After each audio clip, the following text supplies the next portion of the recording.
Hello friends, welcome to investment innovation. तो आज हम एक ऐसे शेयर के बारे में आपसे बात करने जा रहे हैं जिसमें ये लगा लीजिए किसी इंट्रोडक्शन का मोहताज नहीं है इस तरीके का शेयर। और बैंक में अपने आप में ये किंग माना जाता है, इंडिया में तो कम से कम। तो हम बात करने जा रहे हैं HDFC बैंक की, और आप लोग स्क्रीन पे देख ही रहे हैं। इसका एक चार्ट मैंने आपके सामने खोल रखा है। अगर हम इसके चार्ट की बात करें तो लॉन्ग टर्म पर्सपेक्ट से ये बैंक कैसा नजर आता है, पहले ये देख लेते हैं। यहाँ पे मैं इसे एक काम करता हूँ, इसे मैं मंथली कर देता हूँ। और अगर मंथली की बात करें तो यहाँ से ये चार्ट ही कर देता हूँ। ये देखिए, it's up trending chart on a monthly candle basis. तो अगर मैं मंथली कैंडल की बेसिस पे बात करूं तो यहाँ पे ये अप ट्रेंड साफ साफ नजर आ रहा है। ये देखिए, ये अपनी इस ट्रेंड लाइन को हमेशा रिस्पेक्ट करता हुआ नजर आया है। अगर मैं कोविड की यहाँ पे बात करूं तो भी ये कोविड में इस ट्रेंड लाइन को सपोर्ट करता हुआ नजर आया है। अब आ जाते हैं इसमें डेली बेसिस पे। डेली बेसिस की कैंडल की बात अगर हम करें, जी हाँ, यहाँ पे तो देखिए फ्रेंड्स, यहाँ पे जिस तरीके का में जो मुझे पैटर्न नजर आ रहा है वो मैं आपके सामने बात करने जा रहा हूँ इस चार्ट के बारे में। हम्म,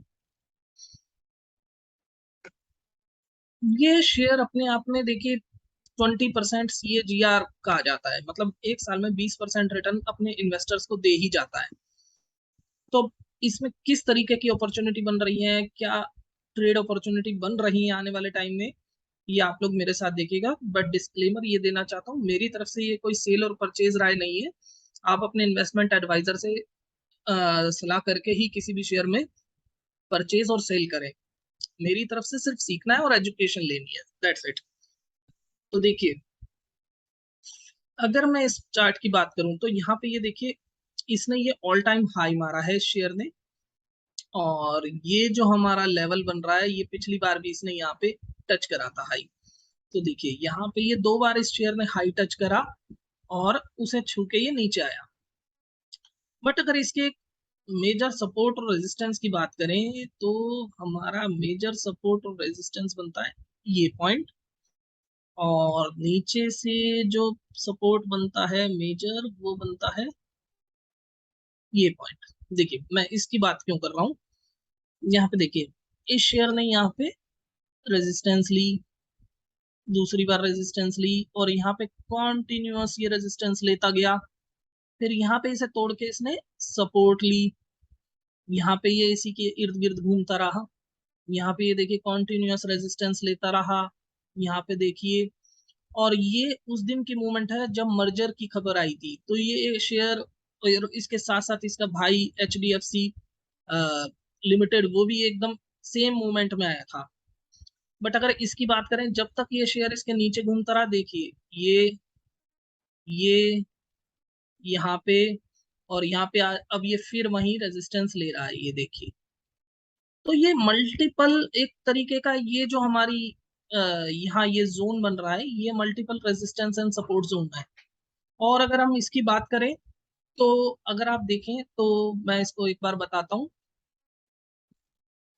यहाँ पे अगर हम बात करें इसकी, अगर मेजर सपोर्ट और रेजिस्टेंस की, एक बार मैं यहाँ पे हटा देता हूँ। ये देखिए, ये यहाँ पे इसने दो बार जो हाई टच करा है, यहाँ से इसका एक पैटर्न नजर आ रहा है। वो कौन सा, आप शायद गैस कर पाए या नहीं। देखिए, ये लेफ्ट शोल्डर बना, ये हेड क्रिएट हो रहा है, ये यहाँ पे आके कहीं ना कहीं रेजिस्टेंस लेगा और यहाँ पे एक छोटा सा शोल्डर और बना सकता है। मैं ऐसा क्यों कह रहा हूँ, मेरे पास कहने के लॉजिक है, और वो मैं आपको आगे बताऊंगा टेक्नोफंडा की बेसिस पे, टेक्नोफंडा एनालिसिस के बेसिस पे। तो मेरी सलाह इसमें इस जोन पे थी। इस जोन पे कहीं ना कहीं अच्छी एक बाइंग अपॉर्चुनिटी थी, और यहाँ पे एक सेल अपॉर्चुनिटी बनती थी। तो यहाँ से अगर कोई परचेज करता और यहाँ तक सेल करने का अपना टारगेट रखता, तो कितनी आती, हम एक बार देख लेते हैं। एक सेकंड, ये शायद सेलेक्ट नहीं हुआ था। हाँ, अगर हम यहाँ पे बात करें, अगर आने वाले शेयर टाइम में यहाँ पे भी लग जाएगा तो देखिए 100 दिनों में तकरीबन 26%, और लार्ज कैप में बहुत बड़ी बात होती है अपने आप में।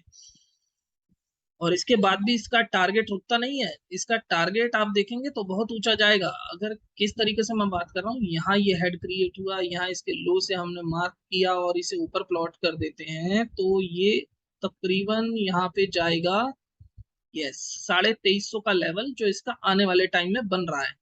और करंट लेवल से भी कितने की अपॉर्चुनिटी बन रही है हमारे पास, करंट लेवल से जो हमारी अपॉर्चुनिटी बन रही है ये बन हुआ है 1490 के आसपास, यहाँ से यहाँ तक 57% की अपॉर्चुनिटी। अब आइए, मैं ऐसा क्यों कह रहा हूँ आप लोगों को बताता हूँ, आप लोगों के साथ शेयर करता हूँ। तो देखिए, सबसे पहली बात, बैंक निफ्टी। अगर ये निफ्टी में सबसे बैंक निफ्टी में ये शेयर वेटेज रखता है तो ये शेयर काफी ज्यादा वेटेज रखता है। और अगर हम बैंक निफ्टी के चार्ट की बात करें तो अभी आने वाले रिसेंट टाइम में ही इसने 1-2 दिनों में ही बैंक निफ्टी ने देखिए अपना हाई को दोबारा रीटेस्ट करा है।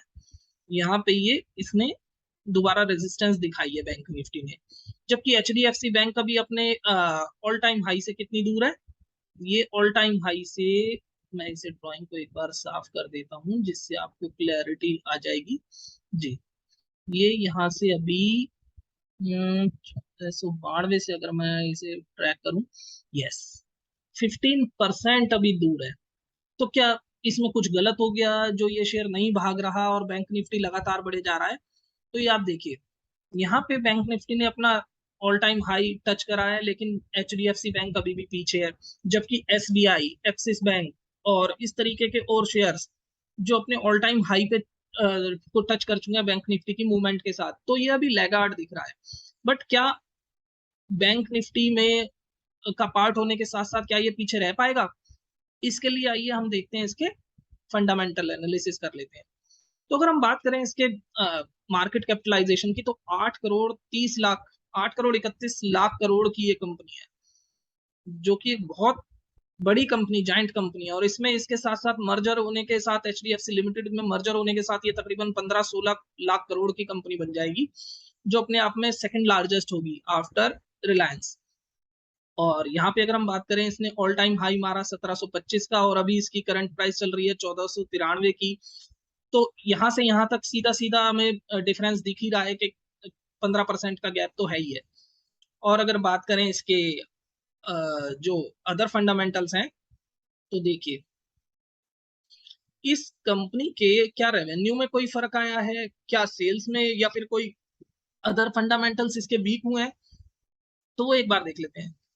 जून मार्च 2011 में 20 हजार करोड़ की इसकी रेवेन्यू थी, जो आने वाले अभी जो रिसेंट ईयर इसका क्लोज हुआ है 1,35,000 करोड़, और अभी ये ट्रेलिंग 12 मंथ्स में 1,40,000 करोड़। इसके नेट प्रॉफिट की भी बात कर लेते हैं, तो इसने कंसिस्टेंट ग्रोथ दिखाई है। किसी भी साल में देखिए आप, इसने कमी नहीं दिखाई है। इवन जो कोविड वाला पीरियड था, 34,000 करोड़ से 38,000 करोड़ आया, उसके बाद 42,000 करोड़, फिर 50,000 करोड़, और अब ये 53,000 करोड़ चल रहा है। तो कंसिस्टेंट ग्रो कर रहा है। नेट प्रॉफिट की बात करें तो यहाँ देखिए 4,000 करोड़ से 38,000 करोड़, 39,000 करोड़।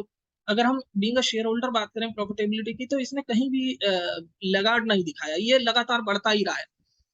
अब इसकी बात करते हैं फंडामेंटल्स की, यानी कि बैलेंस शीट की। तो बैलेंस शीट में देखिए, जब इसने ऑल टाइम हाई टच करा था 2017 में, आई थिंक 2017 में ही करा था, देखिए हम सॉरी 2021 में, 2021 में ही जी, अक्टूबर 2021 में, यानी कि 1725 रुपए का जो ऑल टाइम हाई टच करा था इसने 2021 में। और 2021 में इसके फंडामेंटल देख लेते हैं हम, 2021 के फंडामेंटल जी, ये रहे। 2021 में इसका प्रॉफिट आया था 31,000 करोड़, यानी कि 32,000 करोड़ अगर हम ग्रॉस बात करें, और आज इसका प्रॉफिट है 39,000 करोड़। तो देखिए कहीं ना कहीं 8,000 करोड़ का गैप सिंपल सिंपल नजर आ रहा है आपके सामने, और शेयर प्राइस 15% अपने ऑल टाइम हाई से डाउन है। प्रॉफिट बढ़ रहा है, शेयर प्राइस डाउन है, तो क्या ये गैप ज्यादा दिन तक बचा रहेगा? नहीं बचा रह सकता मेरे अकॉर्डिंग। और दूसरी बात, देखिए बैंक के पास यहाँ पे लैंडिंग कैपेसिटी कितनी थी, 15 लाख करोड़ और ये 2 लाख करोड़। क्योंकि देखिए बैंक का काम क्या है, लोन लेके लोन देना, मतलब डिपॉजिट एक्सेप्ट करके और लोन देना। तो यहाँ पे बात करें 15 और 2 17,000 करोड़, 17 लाख करोड़, और आज की डेट में इसकी लैंडिंग कैपेसिटी कितनी है? 18 लाख करोड़ और 2.5 लाख करोड़, यानी कि 20.5 लाख करोड़ के आसपास इसकी लैंडिंग कैपेसिटी है। जबकि 2021 में खाली 17 लाख करोड़, 3.5 लाख करोड़ का गैप है, यानी 3.5 लाख करोड़ के एक्स्ट्रा लोन ये दे सकते हैं। अब 3.5 लाख करोड़ के जो एक्स्ट्रा लोन दे सकते हैं उस पर एक्स्ट्रा इनकम भी तो आएगी। तो यहाँ पे आगे आने वाले पीरियड में इसमें ग्रोथ आने के चांसेस ज्यादा है। मैं ये नहीं कह रहा आएगी, बट आने के चांसेस ज्यादा है in comparison to other stocks. अगर बात करें यहाँ पे इसके शेयर होल्डिंग पैटर्न की, तो आप देखिए FIIs एंड DIIs सितंबर 19 में दोनों की अगर हम यहाँ पे जोड़ लें शेयर होल्डिंग 21 और 37, ये बैठती है 58% के आसपास, और आज इनकी कितनी है? 32 और 27, 59 या 60%। तो दोनों की मिला के मोर और लेस सेम है, किसी ने भी अपनी शेयर होल्डिंग को बेचा नहीं है, और लगातार आपस में सिर्फ एक्सचेंज हुई है, क्योंकि यहाँ 37 से 32 और यहाँ 22 से 27, तो आपस में एक्सचेंज कह सकते हैं हम कि एक्सचेंज हो गई है। तो यहाँ पे देखिए मेरे को कोई ऐसा रीजन नजर नहीं आता जो ये शेयर अपने ऑल टाइम हाई को रीटेस्ट ना करे, और इवन ऑल टाइम हाई को रीटेस्ट करने के बाद उससे ऊपर ना जाए, जो कि मैंने आपको बताया था 2350 रुपए का लेवल है। तो आने वाले टाइम में इसमें सिंपल 50% की ग्रोथ मेरे को नजर आ रही है। बट अगर आपको इसमें इन्वेस्ट करना है या कुछ भी करना है तो अपने फाइनेंशियल एडवाइजर से कंसल्ट करने के बाद ही करें। और यहाँ पे आप देखिए मेरे हिसाब से इस शेयर में आने वाले टाइम में बहुत अच्छा पोटेंशियल है, और कोई ऐसा रीजन या कोई ऐसा लॉजिक नहीं है जो मुझे लगे कि ये शेयर नीचे जाएगा यहाँ से या बहुत एब्सर्डली डाउन हो जाएगा। बट ये शेयर मार्केट है तो यहाँ कुछ भी हो सकता है, और बहुत से लोग ये विसल ब्लो कर ही रहे हैं कि क्रैश आने वाला है, क्रैश आने वाला है। तो उसके लिए भी मैंने एक निफ्टी की वीडियो बनाई है, आप उसे जाके देखिएगा। उसमें मैंने बताया कि निफ्टी के टारगेट मुझे क्या नजर आ रहे हैं आने वाले टाइम के, बट क्रैश आएगा या नहीं ये मैं या कोई जो बहुत बड़े ज्ञानी ध्यानी बैठे हैं वो भी नहीं बता सकते। एक प्रिडिक्शन ही चल सकती है, बट निफ्टी अदर मार्केट को बीट करके चल रहा है और अपने आप में अलग मोमेंटम दे रहा है। तो अगर आपने वो वीडियो नहीं देखी है तो प्लीज इससे पहले वो वीडियो जरूर देखें, सो दैट आपको ये वीडियो इन कंटिन्यूटी समझ आ जाए। तो अगर चैनल को सब्सक्राइब नहीं करा है तो सब्सक्राइब करें, और सिर्फ सीखें और अपनी ट्रेडिंग स्किल्स को शार्प करें। मैं आने वाले टाइम में ऐसी और वीडियोस लेके आता रहूंगा, और फंडामेंटल और टेक्निकल बेसिस पे शेयर्स निकाल निकाल के आपके साथ डिस्कस करूंगा। होप आपको ये पसंद आई होगी। आज के लिए थैंक यू।